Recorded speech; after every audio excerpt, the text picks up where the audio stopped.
So I think what I want to do is actually give you some time to do these first 4 on your own and kind of see if I even need to teach it or if you already know it.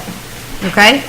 So take 4 minutes, figure 1 per problem, 1 minute per problem. You may not even need that. And then we'll see where we are.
Are you done with all 4 already?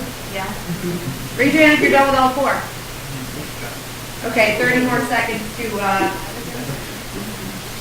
do your best result. Do you want to check with your neighbor when you're done?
Okay, good math conversations going on. I like it. Very nice. Brandon, what'd you get for the first one? I got 15, 12,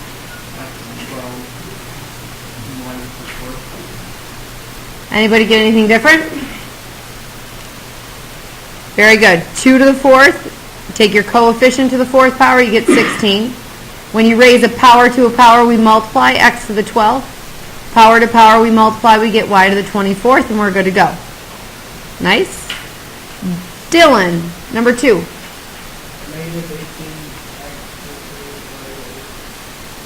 Anybody get anything different? Okay, very good. This one's just multiplying. So coefficient gets multiplied by the coefficient per usual, negative 18. And then here when you do x squared times x, that's multiplying common bases. We add the exponent, so 2 plus technically a 1 is 3. And y to the 5th, y to the 3rd is y to the 8th. Good. Number 3, him.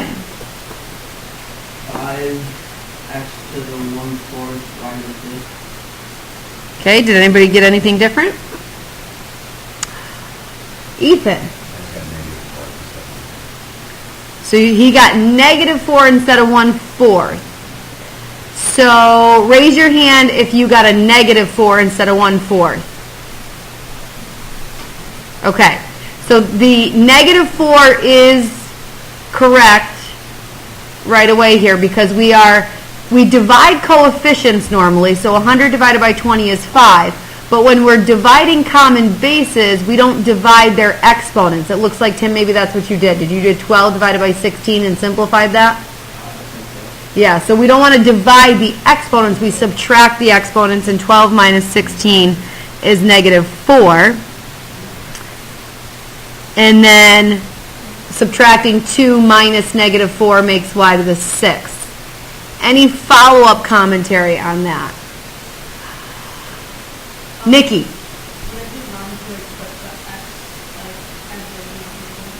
No, it would be correct if you put x as the denominator. This would still be wrong, or not fully simplified, right? So leaving a negative exponent in your final answer is not okay. And we're gonna talk about what it means to be simplified down here at the right. But anything that's raised to a negative exponent has to be adjusted accordingly so that it becomes a positive exponent, and that requires moving the x to the negative fourth into the denominator as x to the positive fourth. So this is your final answer. Nice job. And number 4. Kate. Yeah, y to the 8 over 25x squared. Okay, did anybody get anything different?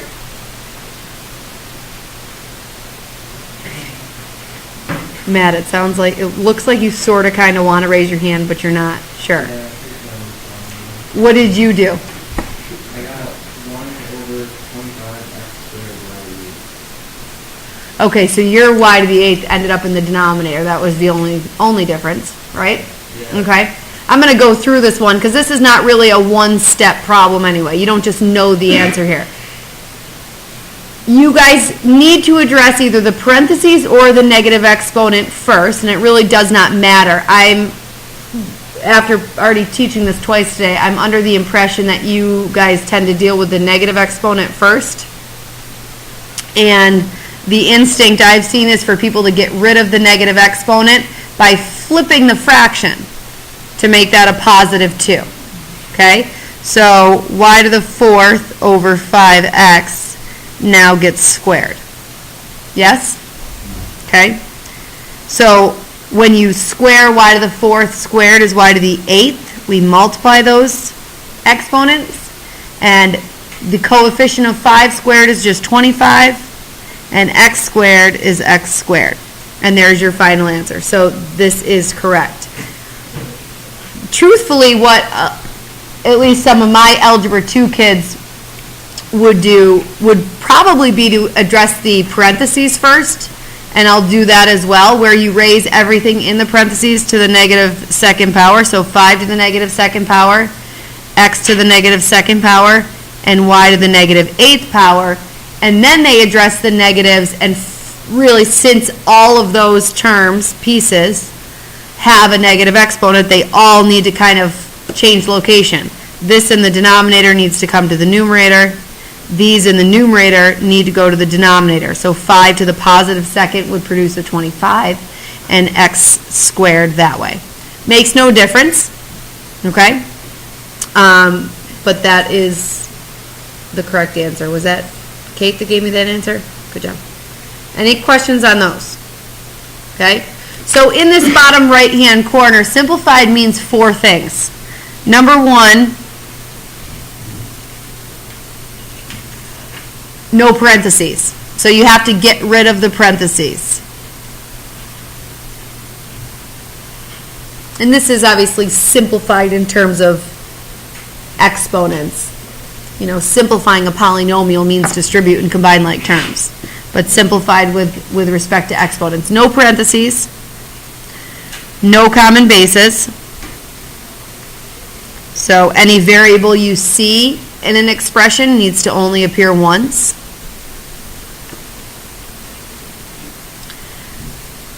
No negative exponents. And lastly, we haven't seen them yet, but no zero exponents.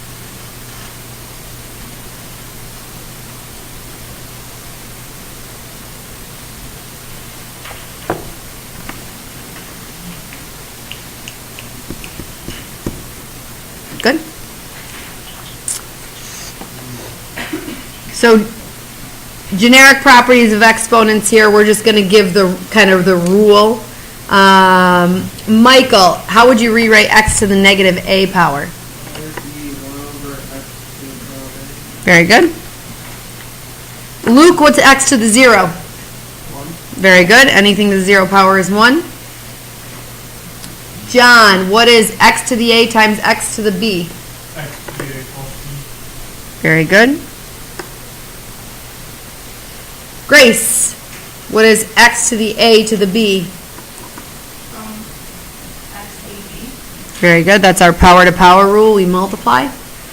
The previous one was common bases being multiplied. You add. How about E, common bases being divided? Patrick? X to the A minus B. Patrick, do you go by full Patrick? Either is fine. Pat or Patrick? Yeah. Okay. F, Simon? X to the A multiplied by Y to the Very good. And, Will. What do we do with G? X to the A over Y to the Are you taking claim for Mrs. Zagai naming her child after you? Fully. Fully. Okay, so I expect good things from you if she was going to name her kid after you. Cool. All right. Any questions on that before we jump to the back? Easy stuff? When she had the test, we did as guests for extra for all the due stuff. I was 3 days off. Oh, you guessed that it was going to happen early? No, like from her original today. I Oh, was 3 days off. oh. Oh, that's a fun thing.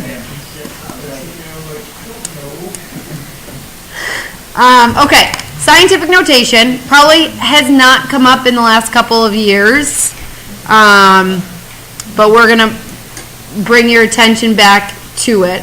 So take a minute and, to the best of your ability, given that you haven't done it in a few years, it used to be one of your probably easier things, but I know it's been a while. Try to write those each in scientific notation. You don't remember it all? Well, look at the numbers below. There's a hint for you. Remember that kind of thing?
I don't think one sheet of paper is going to do it well.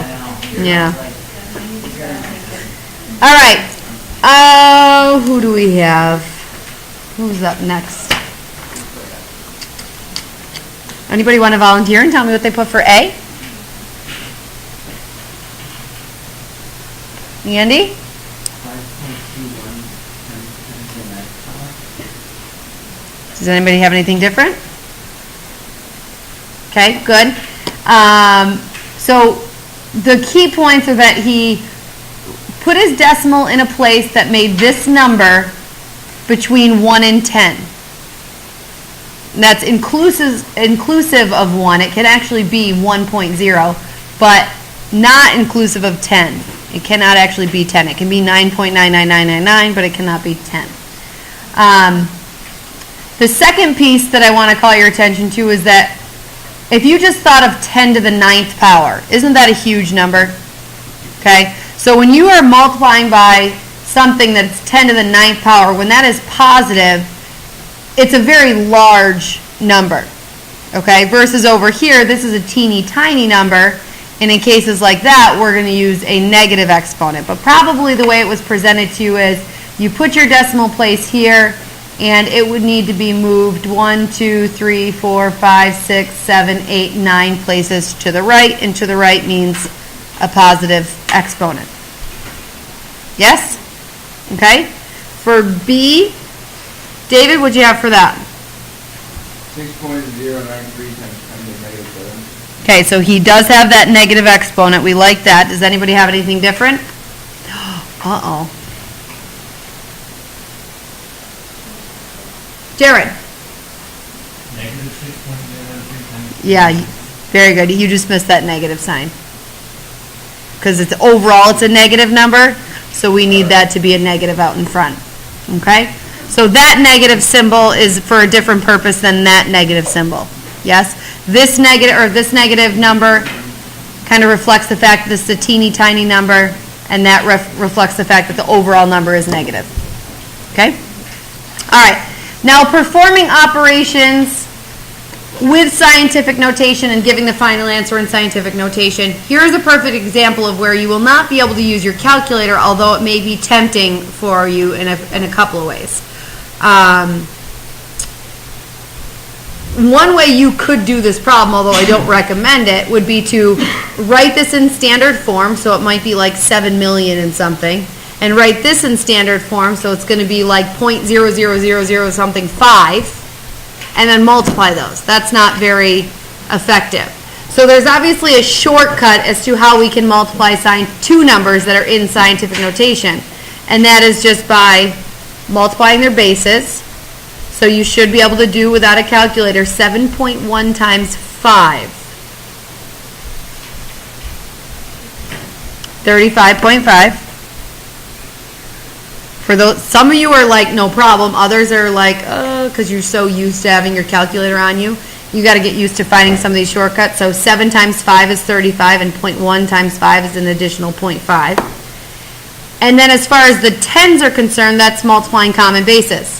So what do we do to the exponents there, Grace? 10 to the 5th times 10 to the negative 7th.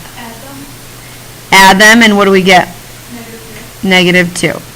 Okay?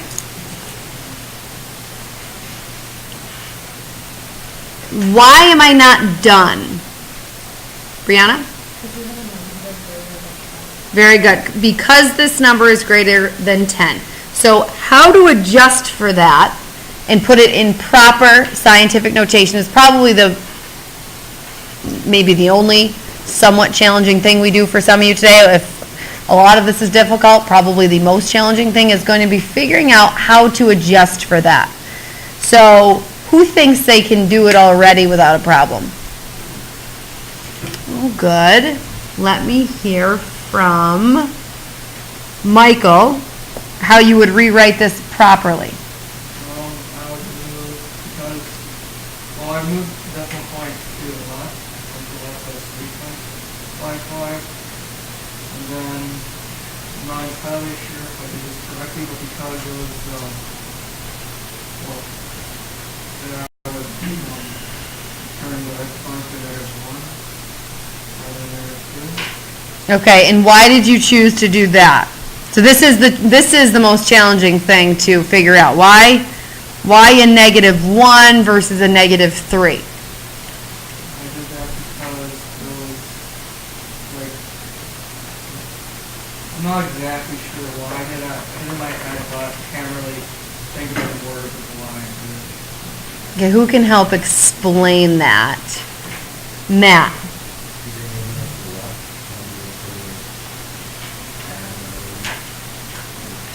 So anytime you have to move it to the left to compensate, you add another one. And anytime you move to the right, it goes down. Okay. That's the way you do it? Okay. So to think about this logically, as it was here, even though it's improper, it wanted you to move it 2 units to the left. Yes? Okay? So that's where it wanted you to move it to begin with. In order to get the decimal, though, in the right spot for the scientific notation part, you already moved it one of those 2 spots to the left. Yes? So because I already moved it 1 spot to the left, I only have 1 more spot to have to move it till it's where it's supposed to be. Okay? So if I'm going to take kind of a different, this is the one, 0.355 times 10 to the negative 2nd. Okay? So with this one, both are starting off as 10 to the negative second, but this one's going to be a little bit different, okay? Because this one, as is right now, wants me to move it 2 units to the left. That's what my negative 2 means, okay?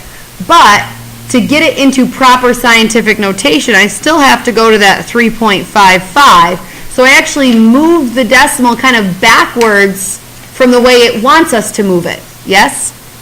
And so in the end, that's going to add on the number of times I have to shift it over. So this one would be 10 times, or 10 to the negative third. So back to Brianna's rule. Brianna, I want you to share that one more time. What? If you move to the left, you add, but if you move to the right, you subtract.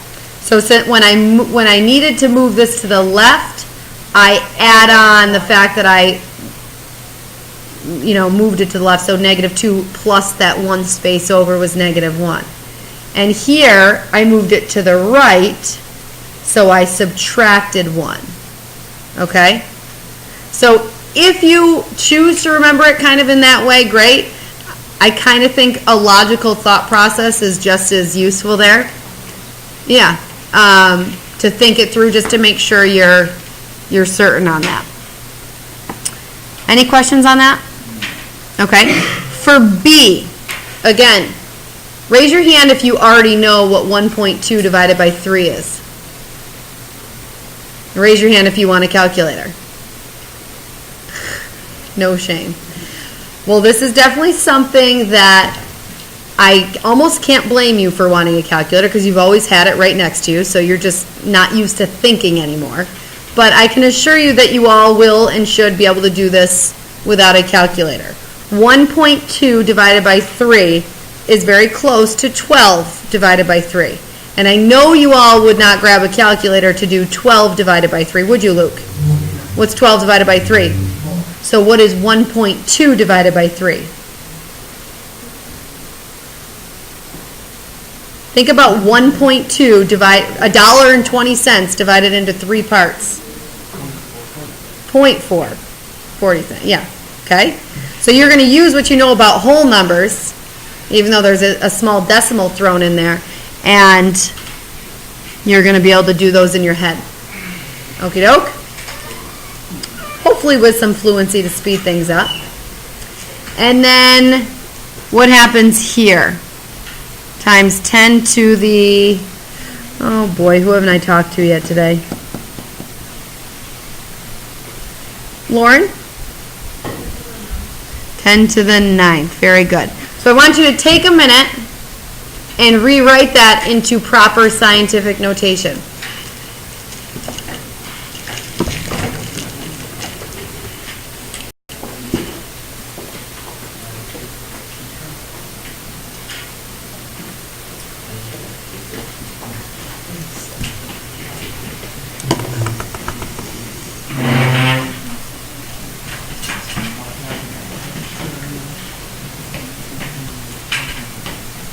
Okay, Rachel, what'd you get?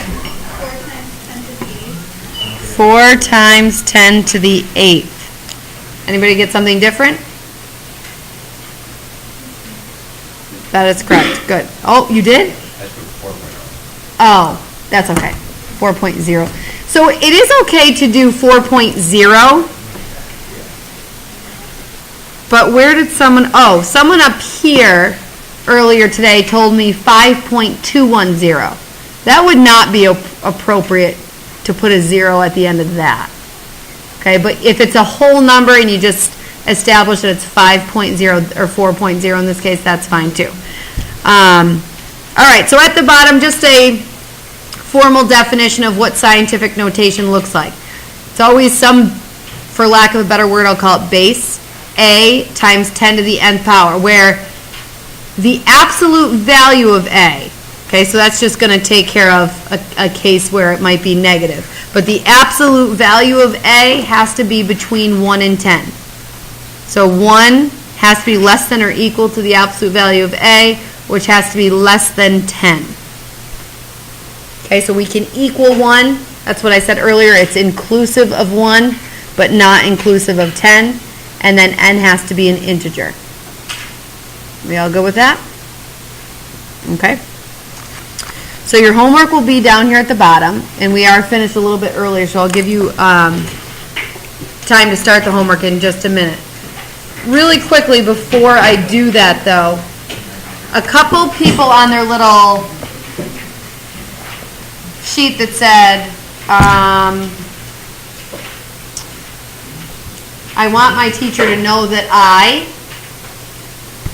not a lot, maybe a dozen of my advanced kids wrote, want my teacher to know that I'm not good at math. So I want to remind you, you are all in advanced for a reason, okay? You all are good at math.